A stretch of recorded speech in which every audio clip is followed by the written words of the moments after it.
Ya estamos grabando y obviamente les voy a recordar que la clase de hoy, una clase que las palabras de Torá que vamos a estudiar hoy, que sean a la memoria de Pragia Bat Aron Sabaj, Besimcha Seitune. Ahora sí, nos vamos a dedicar a nuestro estudio del día de la fecha. Sí, les recuerdo, vamos a estudiar el libro de Reyes, ¿sí? Reyes 1, para quien quiera agarrar un Tanaj o una Biblia. Vamos a leer el libro de Reyes 1, capítulo 12, ¿sí? Porque Reyes tiene 2 libros. Vamos a leer el 1, capítulo 12. Ahora sí, vamos a comenzar. Denme un segundo que les comparto el material también por la pantalla para que lo puedan tener. Segundo.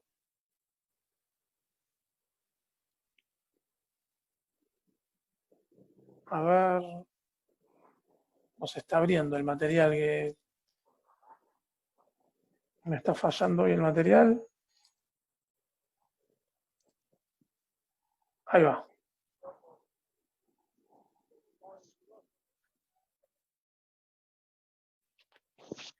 Ahí va, ahora sí se lo voy a compartir.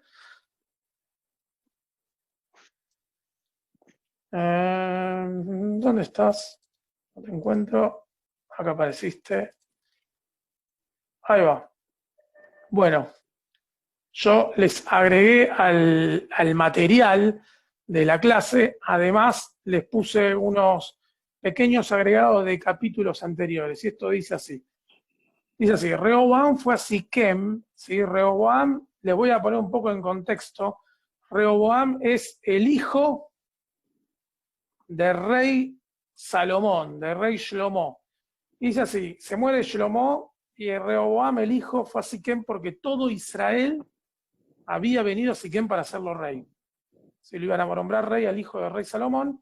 Y aconteció que cuando lo oyó Jeroboam, ¿sí? Nombre casi igual, Jeroboam, hijo de Nabat, que aún estaba en Egipto, donde había huido delante del rey Salomón, ¿sí? Y habitaba en Egipto. ¿Quién es Jeroboam? La pregunta importante es, ¿quién es Jeroboam? Jeroboam era un exiliado político, o sea que el contexto de exiliado político ya es milenario. Jeroboam es un tipo que tuvo que fugarse de Israel porque se lo iban a comer crudo durante el reinado de rey Salomón. Lo interesante es que, obviamente, como se lo iban a comer crudo, se tuvo que fugar y aparece Jeroboam, retoma y vuelve a Israel cuando ya se murió el rey Salomón, ¿no? O sea, muerto el rey, se mueren también todos los decretos del rey. O sea, si el rey manda a matar a alguien o manda a perseguir a alguien, muerto el rey, el decreto queda eliminado. Entonces, aprovechando esa situación, es que aparece que Jeroboam se enteró que había muerto el rey y que iba a asumir su hijo. Ahora, yo les puse en el propio extracto fragmentos del capítulo 11 del libro de Reyes para ver un poco quién era este hombre. Dice así, y este varón, Jeroboam, era valiente y esforzado. ¿Sí? Jeroboam, el exiliado político, era un tipo valiente y esforzado. Y viendo Salomón al joven, que era un hombre activo, o sea, un tipo muy laburador por el reino, le encomendó todo el encargo de la casa de Yosef. O sea, que lo mandó a la tribu de lo que sería, la tribu de Yosef sería la tribu de Efraín y la de Menashe. Como que lo puso a cargo de Efraín y Menashe.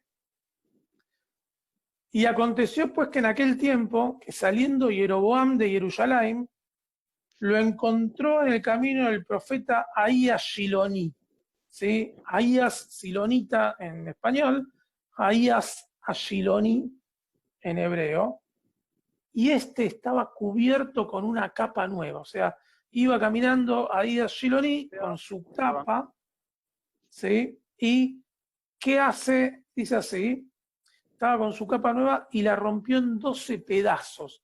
Agarró su capa y la parte en 12 pedazos y le dijo a Jeroboam, toma para ti 10 pedazos, porque así dijo Dios de Israel, he aquí que yo rompo el reino de la mano de Salomón y a ti te daré 10 tribus, ¿sí? O sea, mientras él era un empleado del reino de Salomón, ahí a Shiloní, un profeta, se acerca y le dice, escúchame, Dios me dijo que vos vas a reinar sobre 10 tribus y que el reino se va a fragmentar en 2.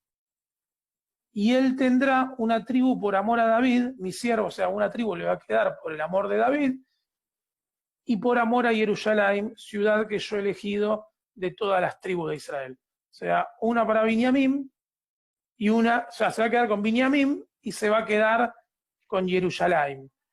Acá hay un tema que es muy interesante. La pregunta es, la ciudad de Jerusalén, ¿en qué tribu está?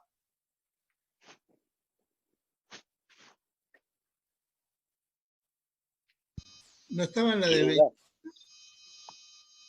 Alberto dice en la tribu de Yehudá, es correcto. Silvio, ¿vos ibas a decir otra? No, yo dije Benjamín. Uh-huh. La pregunta es, acá hay una cosa medio rebuscada. La pregunta es, porque acuérdense que David es el que pone a Jerusalén como capital, ¿sí? David, que era de la tribu de Yehudá. La pregunta es, acá le está diciendo, vos te vas a quedar con 10 tribus y Salomón se va a quedar con 2. Una por el amor de David y otra por el amor a Jerusalén. ¿Sí? ¿De qué tribu era David?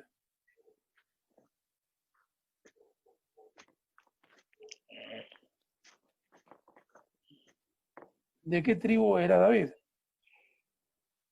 Lo dije hace un segundo. David era de la tribu de Yehudá. Y Jerusalén era de la tribu de Yehudá. Entonces, hay algo acá que no estaría concordando.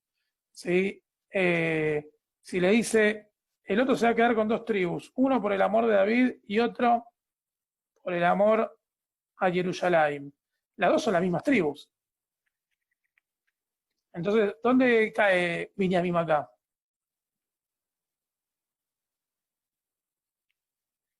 Silvio, estás muteado, ¿eh? No sé si me estás hablando a mí. No entra. A mí no entra acá.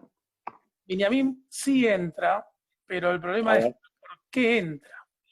Ah, Entra porque el amor a David no venía por David como rey, sino, acuérdense, ¿cuál era el amor de David?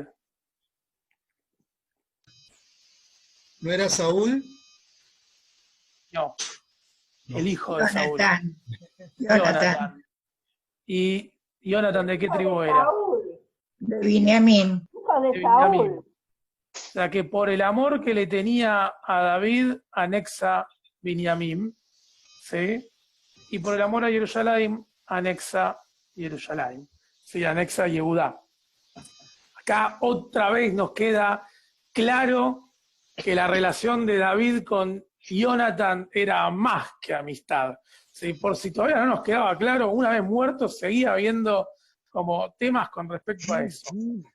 Ahora, volviendo al tema acá, este es Jeroboam. Jeroboam era un tipo valiente, esforzado, empleado del reino, que laburaba un montón, se esforzó un montón. Pasa un tipo medio loco y le dice, escúchame, vos te vas a quedar con 10 tribus y el otro se va a quedar con 2. ¿Sí? Listo, hasta ahí, este es Jeroboam. Vamos a ver después qué pasa. Volviendo al texto original, ¿sí? Ahora volvemos al texto original, dice así. Enviaron a llamarle a Jeroboam, ¿sí? Y toda la congregación de Israel y hablaron a Rehoboam. Ojo, no confundan los nombres. Rehoboam, hijo del rey Salomón, Jeroboam, el exiliado político. Y le dicen así, tu papá grabó nuestro yugo, ¿sí? O sea, tu papá tenía impuestos altos, ¿sí? Hablaba del gravamen. Mas ahora disminuye tú algo de la dura servidumbre de tu papá y del yugo pesado que ponía sobre nosotros y te vamos a servir. O sea, fue la congregación de Israel. Cuando habla de la congregación de Israel, se está refiriendo a un delegado de cada tribu. O sea, fueron a buscar a Jeroboam y a un delegado de cada tribu. ¿Sí? Estos son los gordos de la CGT, ¿sí? Más o menos, piénsenlo así. Entonces, los gordos de la CGT van a ver al nuevo rey y le dicen, escúchame, vos querés que este país ande bien, entonces bajá los impuestos porque hay que laburar, y la gente necesita el pan de cada día, y entonces vos nos estás cobrando el impuesto a la ganancia, nos estás cobrando el impuesto a respirar, nos estás cobrando el impuesto a esto, y así no podemos seguir en pie. Entonces le están pidiendo a Rehoboam, le dice, tu viejo tenía impuestos altos, vos ponés, bajando los impuestos, permitinos laburar, permitinos llegar a fin de mes, y nosotros te vamos a servir. Y él les dijo, váyanse, en el versículo 5 dice, y él les dijo, váyanse de aquí y vuelvan en 3 días, y el pueblo se fue. O sea, se fueron todos los delegados gremiales, y volvieron a los 3 días. Entonces el rey Rehoboam le pidió consejo a los ancianos que habían estado delante de Salomón, su padre, cuando vivía. Agarró a los viejitos que le aconsejaban a Salomón y les dijo, ¿cómo aconsejan ustedes que yo le responda a este pueblo? Y ellos le hablaron diciendo, si tú fueras hoy siervo de este pueblo y los sirvieres y les respondés buenas palabras, ¿sí? O sea, y tus respuestas fueran buenas para ellos te van a servir para siempre. ¿Sí? Esto es peronismo puro, ¿sí? Esto es el ABC del peronismo, por si no lo saben, dice, vos dales a este pueblo y este pueblo te va a servir siempre, sobre todo estando muerto, más o menos está diciendo eso. Y serás elegido eternamente. Totalmente, y siempre va, y más o menos esto es, pero el ABC del peronismo. Ahora, ¿qué va a pasar? Perdón. Sí. Sí, perdón, Ori, pero el rey Salomón, con los impuestos, hizo el templo. Perfecto, ¿y? Bueno, pero hacía falta Geld. Sí, a ver, yo te voy a hacer una pregunta. ¿Cuánta gente podía ir al templo a llevar ofrendas? No, o sea, no es lo que poso, pero, o sea, el reino de Israel tenía su templo, ¿entendés? Vos tenés un templo, ¿vas o no vas? Eso lo decidís vos. Está bien, pero pará. Ponete en la versión, vamos a ponernos en la versión Knack and Pop, ¿sí? Vamos a ponernos en una versión un poco más Knack and Pop. Si yo hago un templo, ¿sí? Yo construyo un templo. Ahora, una vez que construyo un templo, le dejo a la gente venir a ofrendar. ¿Qué es lo que se ofrendaba en esa época? Se ofrendan animales o frutos del campo, ¿sí? La pregunta es esto, si yo ofrendo animales y frutos del campo, ¿cuánta es la gente que puede ir a ofrendar al gran templo de Israel? Claro. Solamente Perdóname, la aristocracia. pero era el solamente... bueno. Sí. ¿Qué, Felisa, decime? Pero era el único lugar donde se encontraban los 3 regalim del año también. Ellos llevaban lo que cultivaban las ofrendas. No había otro lugar donde encontrarse. No había otro lugar porque lo instalaron como ese lugar, lo cual no significa que no podía haber otra opción. Se instaló como ese lugar, pero no significa que no había otra opción. Fíjate que cuando se destruyó el templo, el pueblo judío se reinventó y buscó otro lugar, que es celebrarlo en la diáspora, en las comunidades.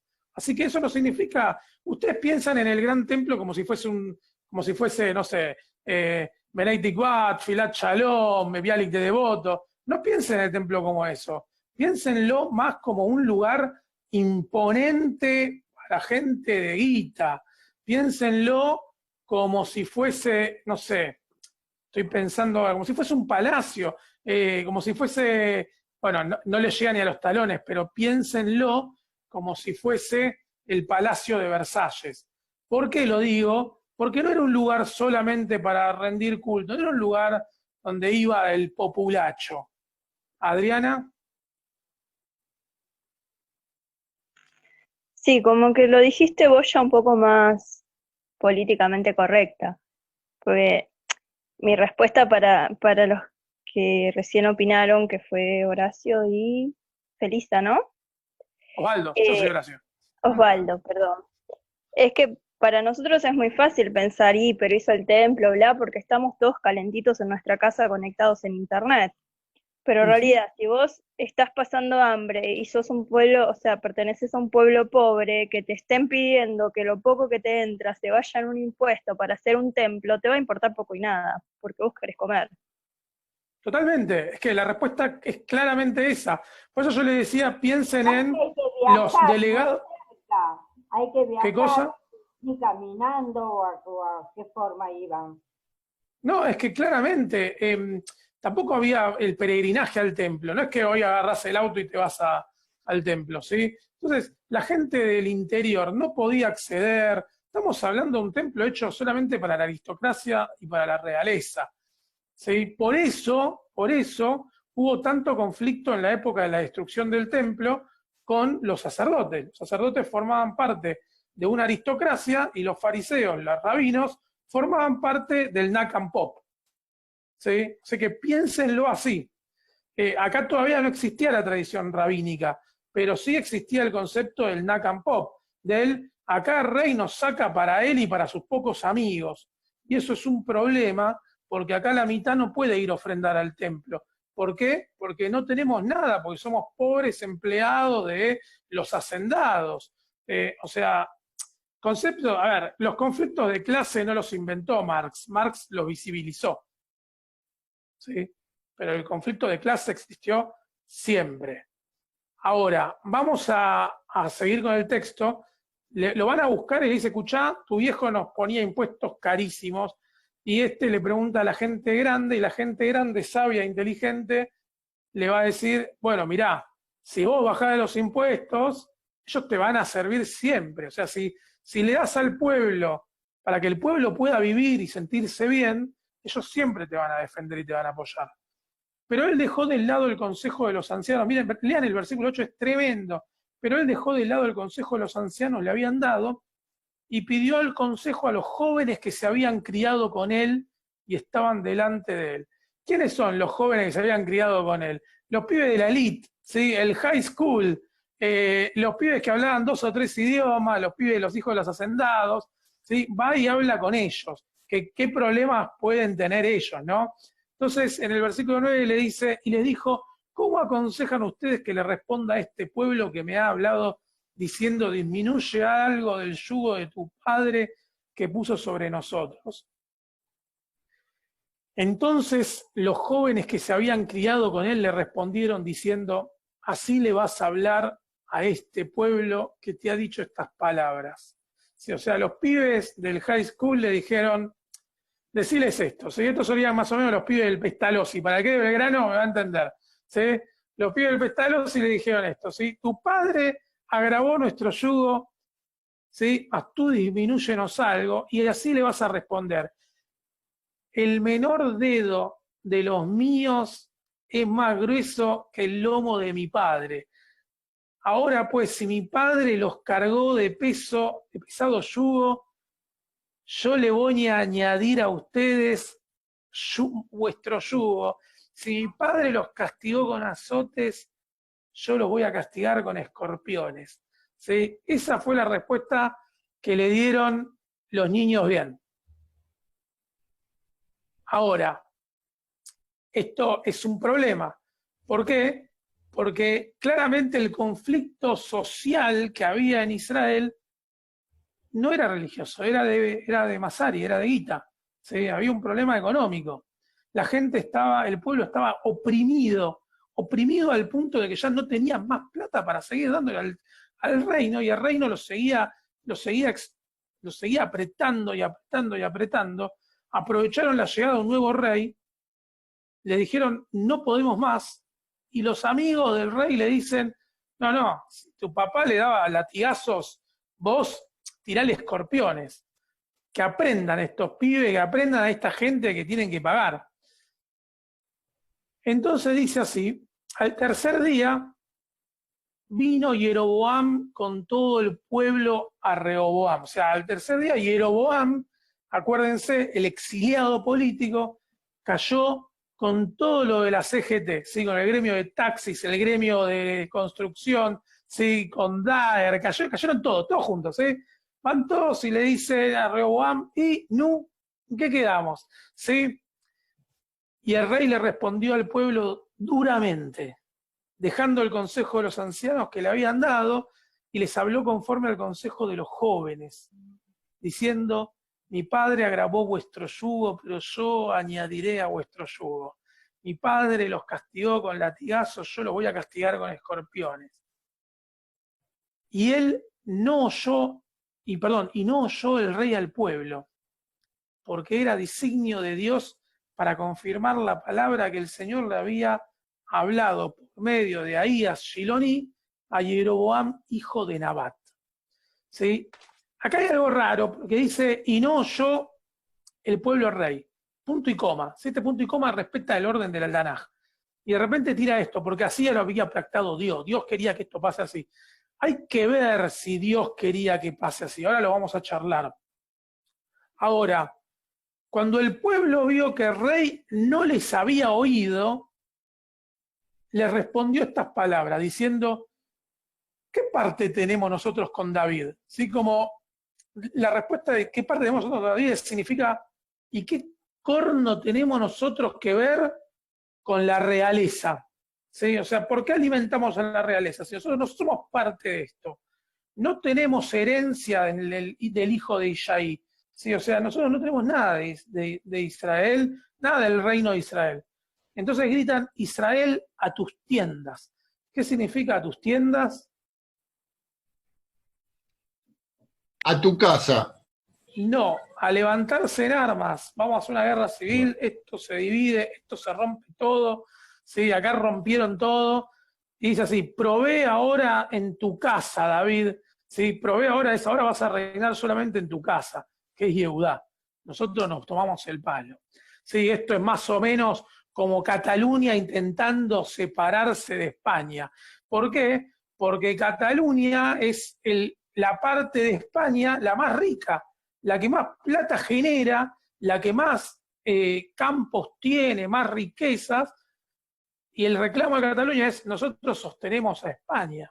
Si nosotros fuésemos un país aparte, viviríamos mucho mejor.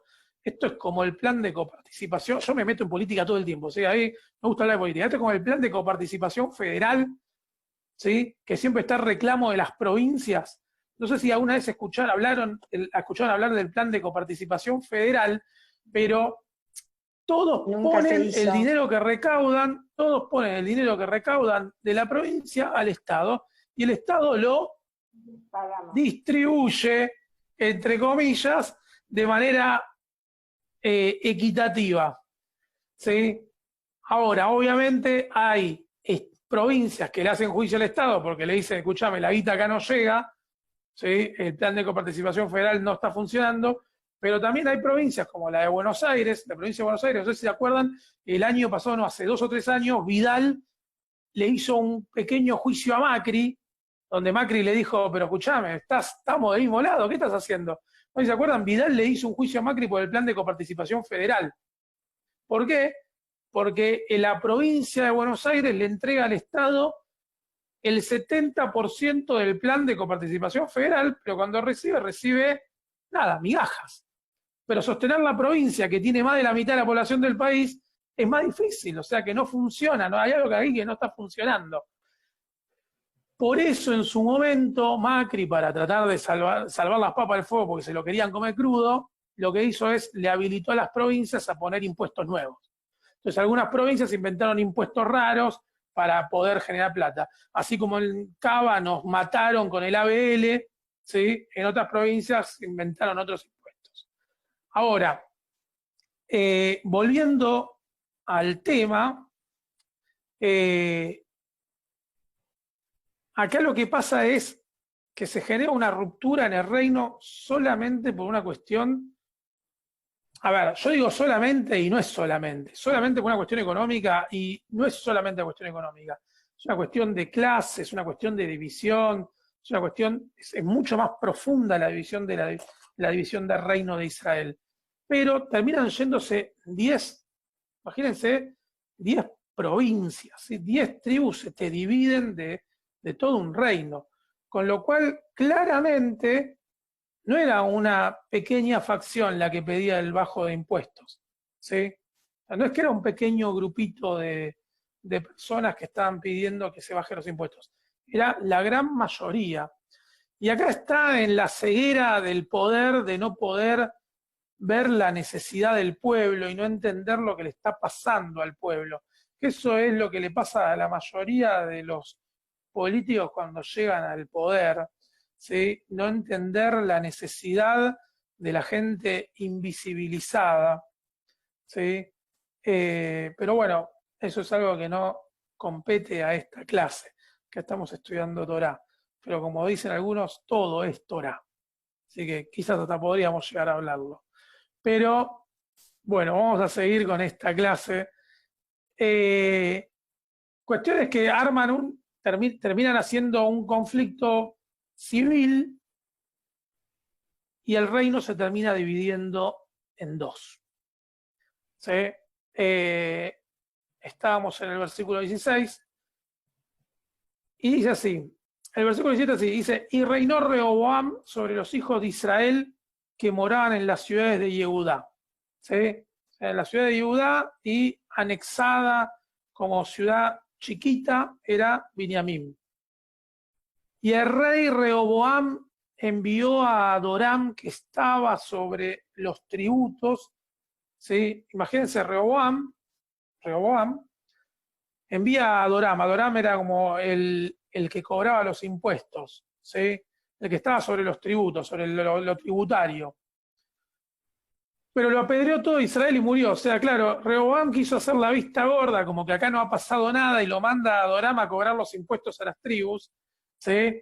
Y lo mataban a piedrazos. O sea, llegó a la primera tribu y lo mataban a piedrazos, y murió. Entonces el rey Rehoboam se apresuró a subirse a su carro y a huir a Jerusalén. Claro, se tomó el palo, se vio que esto era serio, no era un tema menor. Y el texto dice, y así se apartó Israel de la casa de David hasta hoy. O sea, y esto es interesante, nunca más, o sea, cada vez que leemos el texto bíblico, nos dice hasta hoy. Y acá viene un problema, porque ¿qué significa cuando dice hasta hoy? Está diciendo que hasta hoy, actualmente, Israel no debería estar ligada a la casa de David. O sea, que la división del reino se dividió en su momento y no volverá a ser reunida. De acá vienen los famosos, no sé, no me gusta, bueno, a mí me gusta insultar, pero a mí me dicen que insulto mucho. ¿Vieron conocen a los Naturey Carta? Sí, Laura es la única que dice que sí. ¿Alguien más conoce a los Naturey Carta? Extremistas. ¿Por qué? ¿Qué tipo de extremistas? ¿Qué plantean? Porque no estos? reconocen primero que todo a Israel, aparte tienen un mundo aparte, como se llama, como si fueran, como se llama, antisionistas. Perfecto. La pregunta es, ¿por qué no reconocen al Estado de Israel como un Estado judío? Y viene de acá. Los Naturey Carta se basan en esto, en este capítulo. ¿Por qué? Porque lo que dicen los Naturey Carta es, Dios dividió el reino. Dios quiso que se fragmentara y solamente Dios puede volver a reunirlos. ¿Cuándo los va a reunir? Cuando llegue Mashiach. ¿Sí? Antes no. Entonces, esta fundación del Estado de Israel para los Naturey Carta es un Estado trucho. ¿Sí? Es algo que no es real. No es el Estado judío que deberíamos tener. Ellos consideran que si hay algo que dividió Dios, solamente Dios lo puede volver a reunir. Nada, es interesante la postura de los Naturey Carta. No dejan de ser unos hijos de puta igual porque siguen pidiendo por la destrucción de Israel y que se mueran todos, pero es interesante la visión que tienen. Porque ellos consideran que si Dios dividió el reino, solamente Dios lo puede volver a reunir. Ahora, nada más alejado de la realidad judía de la época bíblica, porque, por ejemplo, Dios le dijo a Moisés que le iba a dar la tierra prometida, ¿sí? La tierra de Canaán como tierra prometida.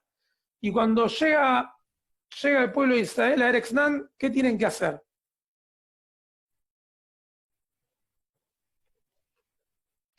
Trabajar. No, la tienen que ir a conquistar. Tienen que Claro, tienen La que pelear tienen que una guerra atrás de la conquistar, otra. claro. O sea, Dios le dijo, yo te voy a dar la tierra prometida. Bueno, llegan a la tierra prometida y no estaba ahí Dios para decir, toma, acá te la entrego, mirá, la tenés servida en bandeja, todo esto para vos.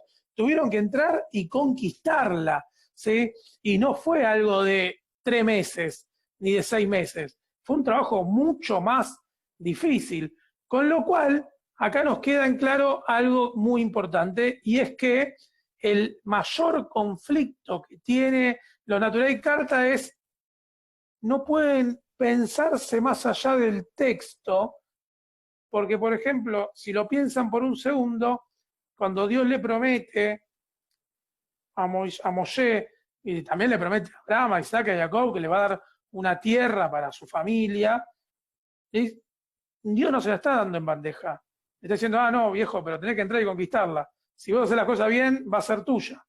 Y esto es lo mismo. Dios dividió el reino y nosotros estamos otra vez en la tierra de Israel y nos la estamos, de alguna forma, volviendo a reconquistar, haciendo la judía, ¿sí? Esto de tener que volver a plantar árboles, ¿sí? O sea, como el Keren Kayemet, volver a construir una nación, volver a hacer, no sé si alguna vez vio una foto de lo que era Tel Aviv hace 200 años. Tel Aviv hace 200 años era un desierto puro. Si iban a Tel Aviv, es una ciudad de ultra tecnología, con lo cual no hay nada más allegado a lo real de que este Israel es lo más parecido a la reconstrucción del Estado, sí, a la reconstrucción del pueblo judío. Pero para ellos, no, tiene que venir un personaje, ¿sí? Y de forma milagrosa transportarlos a todos en una nube de gloria, bajo las alas del Señor, llevarlos a Israel, ¿sí? Y combatir una guerra santa. Están loquísimos, ¿sí? De hecho, por eso también los Naturei Karta muchas veces han aparecido en fotos con Ahmadinejad, lo que era el presidente de la República Teocrática de Irán. ¿Por qué? Porque le pedían a Ahmadinejad que destruya Israel. ¿Por qué querían que destruya Israel? Porque así aceleraban la llegada de Mashiach. Porque si destruye Israel, Mashiach va a venir a defendernos, va a venir a cuidarnos, ¿sí? O sea, están loquísimos, pero bueno, nada, más de lo mismo, ¿sí? Es como extremistas hay en todos lados. Ahora, perdón. Sí, dale, Osvaldo. Perdón, cuando dicen, bueno, la tierra de Israel, pero recién Jerusalén la conquistó recién el rey David. No entiendo lo que me está diciendo. Claro. David ya se murió acá, ya estaba muerto. No, totalmente de acuerdo. Pero pasaron muchos años hasta que, digamos, se conquistó la tierra de, no la tierra, Jerusalén, que Jerusalén antes se llamaba, era de otro, ahora no me acuerdo cómo se llamaban. Pasó, o sea, fue etapas. Digamos, cuando se conquistó Israel, será los suburbios, no Jerusalén. Totalmente, no, o sea, claro, fue por etapas, ¿sí? La conquista de Israel fue etapa por etapa, fue muy lenta. De hecho, durante toda la época de los jueces, la tribu de Dan todavía no tenía un lugar donde vivir. Así que imagínense la cantidad de años que estuvo el reino de Israel en conseguir un lugar para vivir. Así que no fue tan fácil. O sea, lo que al Estado de Israel le está tomando estos 70 años poder afianzarse como Estado, bueno, afianzado como Estado está. El problema es con todos los conflictos que tiene con Cisjordania y Gaza, ¿sí? 70 años no es nada comparado con lo que le tomó al reino de Israel en su momento. Ahora, vamos a seguir con el texto. Nos hemos quedado. Bueno, y así se apartó la casa de Israel de la casa de David hasta hoy. Y acá viene el mayor conflicto. Y aconteció que oyendo todo Israel que Jeroboam había vuelto, acuérdense, Jeroboam exiliado político, enviaron a llamarle a la congregación y lo hicieron rey sobre todo Israel. ¿Sí? Esto es como la segunda vuelta de Perón. ¿Sí? Lo llamaron, lo hicieron volver para hacerlo rey. ¿Sí? Esto los gordos de la CGT lo trajeron y lo hicieron rey. ¿Sí? Entonces, vuelve Jeroboam de ser un exiliado político y lo hacen rey. Y lo llamaron y lo hicieron rey sobre Israel sin quedar tribu alguna que siguiese a la casa de David. Sino solo que la tribu de Yehudá. Y cuando Rehoboam vino a Jerusalén, reunió a toda la casa de Yehudá y a la tribu de Benjamín, 180.000 hombres guerreros escogidos con el fin de hacer la guerra a la casa de Israel y hacer volver el reino a Rehoboam, hijo de Salomón. O sea, Rehoboam estaba decidido a ir a la guerra y que vuelvan por las buenas o por las malas. Lo que pasa es que 2 pueblos contra 10, me parece que ahí estamos en un drama. Pero vino la palabra del Señor a Semaías, varón de Dios, y vino un profeta, un tipo ahí, y le dice a Rehoboam, hijo de Salomón, rey de Judá, y a toda la casa de Judá y de Benjamín, y a los demás del pueblo, diciendo, así dijo Dios, no vayas, no pelees contra tus hermanos, los hijos de Israel, vuelvan cada uno a su casa, porque esto lo hice yo. ¿Sí? Esta división la generé yo, y ellos oyeron la palabra de Dios y volvieron y se fueron conforme a la palabra de Dios. ¿Sí? Y acá, ahí me resuena un poco raro, ahí me da la sensación de que de alguna forma hay que justificar la división por mandato divino, porque si no quedamos re mal parados. Viste que los judíos siempre necesitamos decir que bueno, Dios quiso que sea así. ¿Sí? Como Dios está en todo. ¿Por qué? Porque a nosotros nos cuesta pensar como pueblo judío románticos y enamorados de nuestra tradición que el conflicto real es la guita, el Geld, como le dicen ahí los alemanes de Belgrano.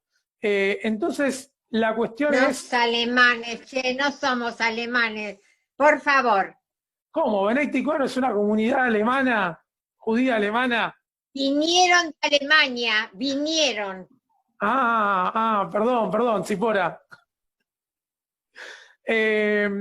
Bueno, entonces, yo le digo Masari, pero yo soy turco de Flores, ¿sí? Con lo cual, el mayor problema es la división fue por conflictos económicos y sociales, pero no está bueno que quede así. O sea, no está bueno que el pueblo judío piense que se fragmenta por temas sociales, políticos y económicos. Entonces vamos a decir que fue Dios. Más fácil.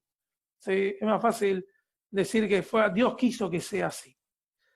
Y dice el texto, entonces reedificó, ¿sí? Construyó Jeroboam a Siquem, ¿sí? Volvió a reconstruir una ciudad en el monte de Efraín.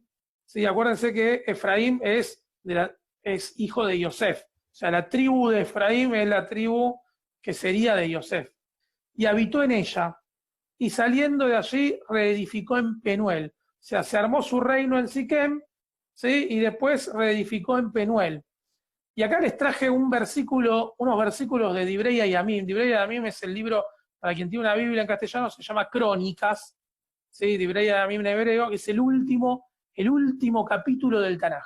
El último, ¿sí? Que dice así. El Divrei Hayamim son como palabras, son como frases sueltas, párrafos que quedaron ahí sin ser canonizados, ¿sí? Que significa como en esos días se decía.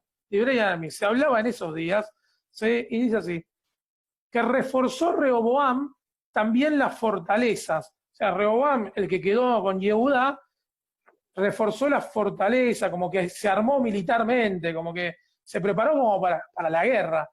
Y puso en ellas capitanes y provisiones y vino y aceite. O sea, como que se preparó para romper todo. Y en estas las ciudades puso escudos y lanzas, y se fortificó de gran manera, y Yehudá y Benjamín le estaban sujetos. Como que de alguna forma Rehoboam dijo, de acá, ¿sí? Se preparó para 2 cosas Rehoboam. La primera es para atacar Israel, pero la segunda es para que ninguno de los que están en Yehudá y Benjamín se le vayan. ¿Sí? Como que cerró la frontera y dijo, de acá no sale nadie, ¿sí? Y prepárense porque en cualquier momento acá nos matamos con Israel.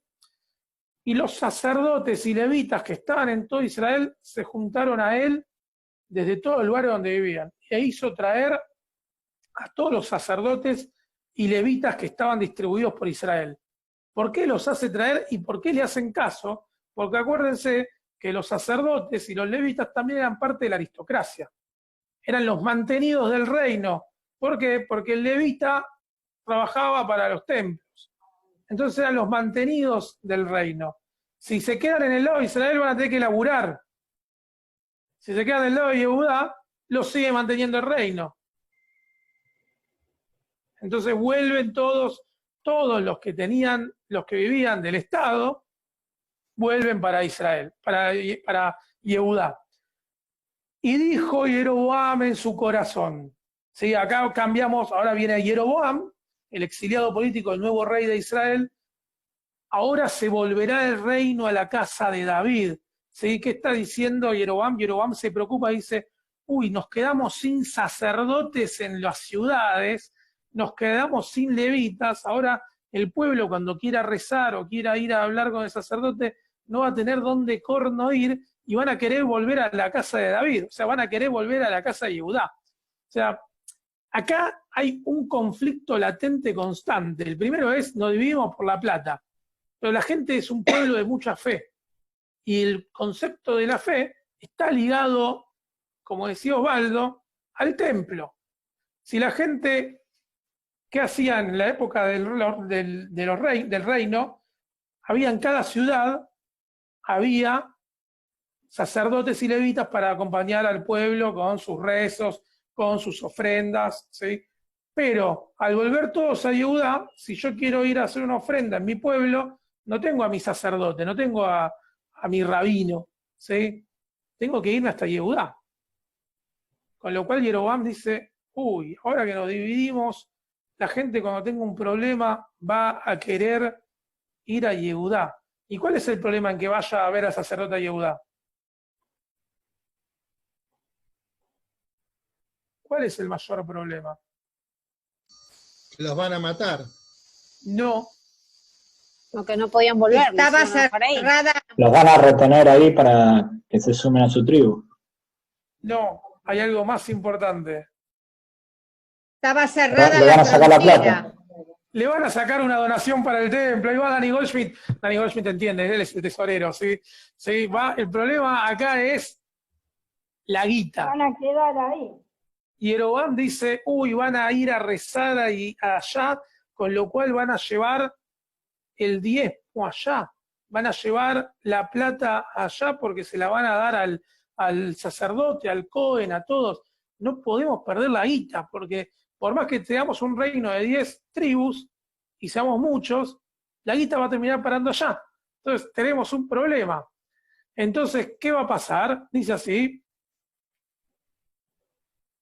Dice el versículo 27, si este pueblo subiera a ofrecer sacrificios a la casa del Señor en Jerusalén, porque el corazón de este pueblo se volverá hacia su señor Rehoboam. O sea, si estos van a Jerusalén, al templo, a ofrendar sacrificios, se van a quedar ahí. Porque aparte del viaje que hay que hacer y todo. Por eso había sacerdotes y levitas por todo el estado. Porque si no, uno tenía que hacer un viaje larguísimo. Entonces dice, no, vamos a perder. Dice así, se van a ir con el rey de Yehudá y me matarán a mí y se volverán a Rehoboam, rey de Yehudá. Y habiendo tenido consejo, o sea, y habiendo razonado eso, ¿qué hizo Jeroboam? Hizo rey 2 becerros de oro. ¿Sí? Acuérdense, Aarón hizo 1. Este hizo 2 y dijo al pueblo, bastante ya que fuiste a Jerusalén, ya durante muchos años subieron a Jerusalén, he aquí sus dioses Israel, los cuales te hicieron subir de la tierra de Egipto. ¿Sí? Estos son los que te liberaron de Egipto, acá tienen 2 corderitos, ¿sí? 2 becerros de oro, acá recen. Y puso uno en Betel y otro lo puso en Dan. ¿Sí? O sea, buscó ciudades intermedias entre las 10 tribus para que la gente no tenga necesidad de ir a rezar al templo. Ahora, es raro, el concepto de becerro de oro no es muy loco en esa época y tampoco es algo egipcio. Por algo Aarón hizo un becerro de oro. Era muy normal en esa época marcar los lugares con animales que tengan que ver con, bueno, vos ofrendás un corderito, una vaquita, un torito, bueno, ponemos un becerro de oro como símbolo de que acá es el lugar de ofrenda. ¿Sí? Ahora, lo interesante es que este dijo, ¿cómo hago para que no me vayan a Yerushalayim? Bueno, no los obligo, no les digo, no hacen como Rehoboam, que obligaba al pueblo. No, les pongo lugares de culto más cercanos, que no tengan necesidad de salir de acá. ¿Sí?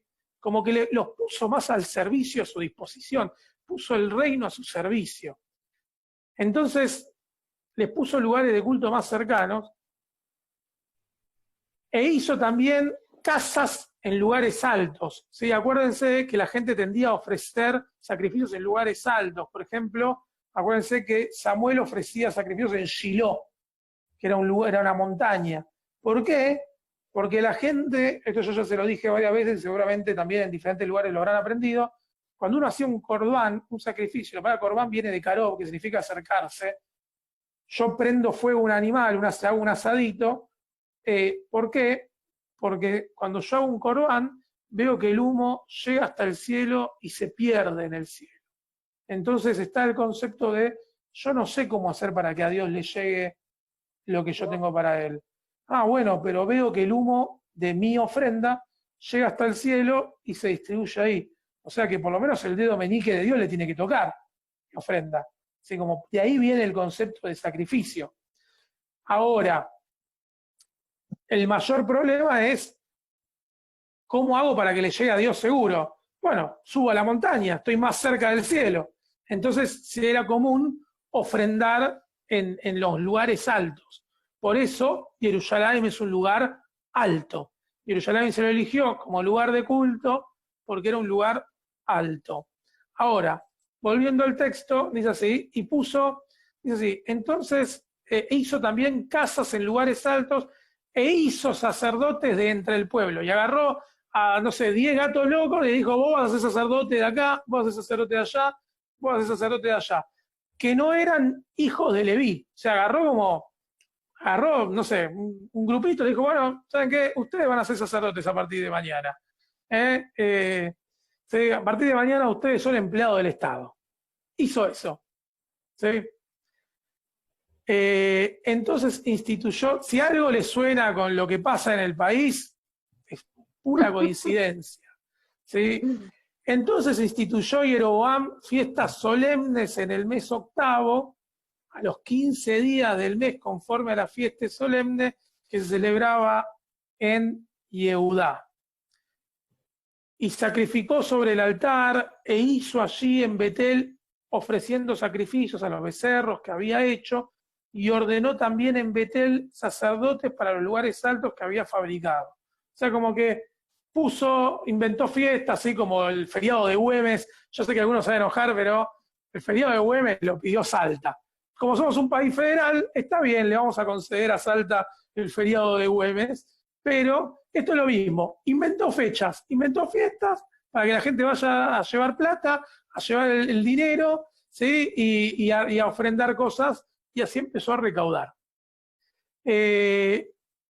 Entonces, ¿qué pasa? ¿Cómo sigue la historia? Versículo 33, sacrificó pues sobre el altar, creo que ya lo leí, sacrificó pues sobre el altar que había hecho en Betel, y a los 15 días del mes octavo, y el mes que había inventado, escuchen lo que dice el texto, y el mes que había inventado de su propio corazón. ¿Sí? Como que se le ocurrió meter cualquier chamullo, inventó una fiesta, inventó un feriado, inventó lo que sea, e hizo fiesta a los hijos de Israel y subió al altar para quemar incienso. Hasta acá termina la historia de la división del reino. ¿Qué opiniones les queda? Nada muy alejado igual con lo que pasa en el mundo moderno, ¿sí? Con la división de países como, no sé, Yugoslavia, que se dividió en 200 millones de países, Serbia, Montenegro, y no sé, 25 países más, Croacia. Ahora, ¿qué sensación les deja haber entendido cómo se divide el reino de Israel? Deb, No aprendemos más. Seguimos aprendemos repitiendo más. lo mismo. Es verdad, seguimos repitiendo la historia se repite constantemente en todos lados. ¿Qué más? Felisa, vos ibas.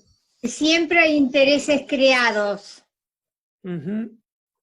Es verdad, también. Silvio. O sea, se preocupó por tener plata, pero no se preocupó por Dios en ningún momento. No, es que, pero igual, perdón, ni siquiera Rehoboam tampoco. O sea, ni Rehoboam ni Jeroboam. La preocupación por Dios era la preocupación por la recaudación fiscal. O sea, si la gente le va a rezar a Dios, dona. Esto es como Yamim Noraim, ¿no? La realidad es que en Yamim Noraim las comunidades viven todo el año de lo que se recauda en Yamim Noraim. Y eso nos ayuda a sostener los espacios y proyectos.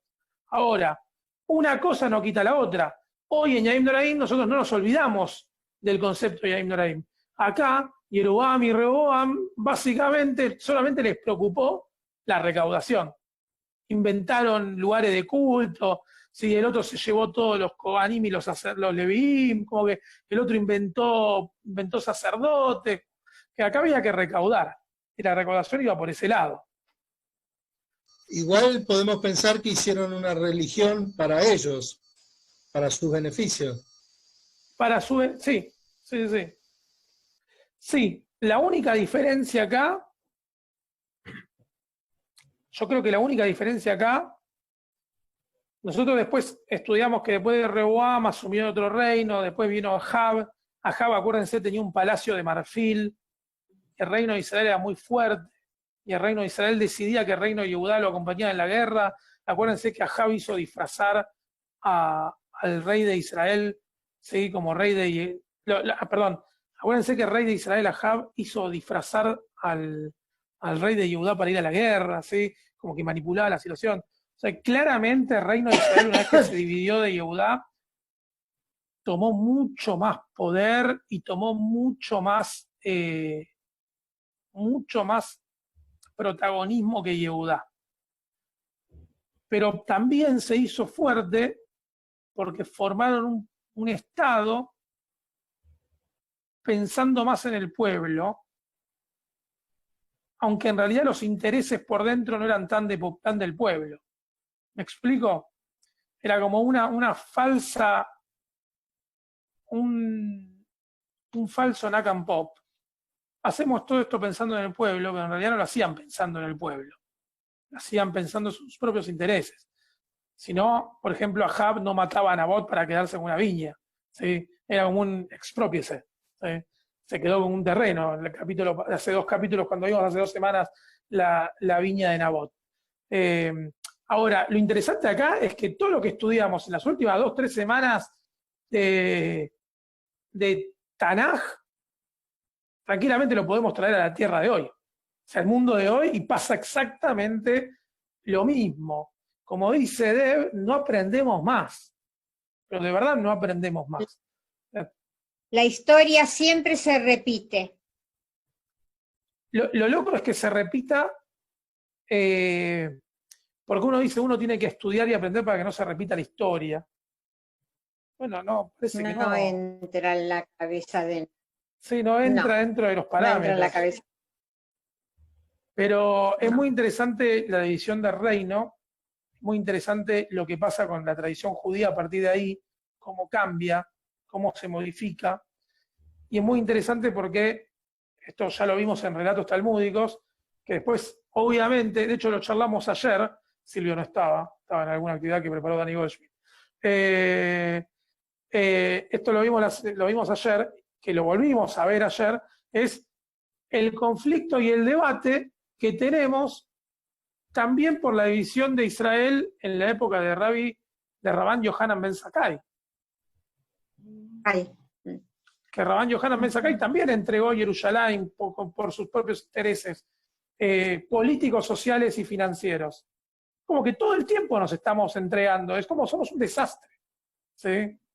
De verdad no aprendemos más. Y entre Rabban Yohanan ben Zakkai y esta división de reino no pasaron tantos años. No pasaron ni 500 años. O sea que no es que, o sea, nos estamos todo el tiempo, nos estamos arruinando solos, ¿sí? Pero bueno, cosas que pasan en nuestra tradición. No es nada nuevo. Lo que pasa es que esto no se puede contar en los templos, en una prédica, porque la gente no vuelve más. Adriana, Es que justamente la historia se repite y se repite porque este tipo de historias no se cuentan en el templo. O sea, justamente si la función de la historia es que necesitamos estudiarla y saberla para que no se repita, debería ser lo primero que se cuenta en los templos.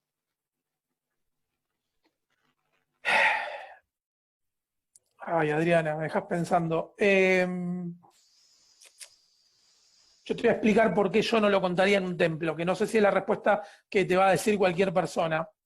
Yo creo que en un servicio religioso, en un día de hall, de día de la semana, en una tefilá, o en Shabbat mismo, que es donde también mucha gente va, yo creo que mucha de la gente que va al templo también va buscando otro tipo de mensaje. Va buscando un mensaje que lo ayude a seguir con su camino diario, con el recorrido elegido, está con un montón de conflictos personales, conflictos espirituales, y me parece que meterle más quilombos a veces es peor. Yo te estoy diciendo esto igual, y vos misma dijiste que, no me acuerdo cuál fue, pero vos misma dijiste que la primera vez que viniste a Matadero decidiste que era tu lugar por una prédica que dije yo, y seguramente yo me metí en algún quilombo con esa prédica. No me acuerdo cuál fue la que hablé. Hablaste sobre el aborto legal, seguro y gratuito. Ah, perfecto. Salí a apoyar en prédica el aborto legal, seguro y gratuito, con lo cual, obviamente, después me metí a un quilombo, pero a mí no me interesa. Sí es verdad que uno debe meterse en temas. Para mí, yo banco el concepto de que uno tiene que meterse en el quilombo. ¿Por qué? Porque para eso estamos. La gente que viene a la comunidad busca también sentirse identificada con la comunidad. Si la comunidad no toma partido por nada, significa que no te la estás jugando por los hombres, Es muy mujeres. híbrido. Sí, si no tomás partido por nada, significa que no te la estás jugando por la gente que te acompaña día a día. Y aunque haya gente que no le guste y te diga, este no es mi lugar, me voy, andate. Quizás hay otro lugar en donde te sientas más cómodo. La comunidad sí tiene que tomar posturas. La comunidad no puede mantenerse al margen porque lo que pasa en la sociedad también pasa dentro de las puertas del templo. Entonces, un templo tiene que tomar posturas por todas las situaciones y conflictos sociales que hay, ¿sí? Sobre todo si decimos que somos comunidades del movimiento Mazortí, en donde nos criamos y crecimos con el concepto de Marshall en la lucha por los derechos humanos. Entonces, meternos en el tema del aborto, meternos en el tema de la identidad de género, meternos en el tema de los derechos de los más vulnerables, o los derechos de los pueblos originarios, todas esas cosas, sí, nos tenemos que involucrar. No podemos decir no son cosas de judaísmo. Como decíamos antes,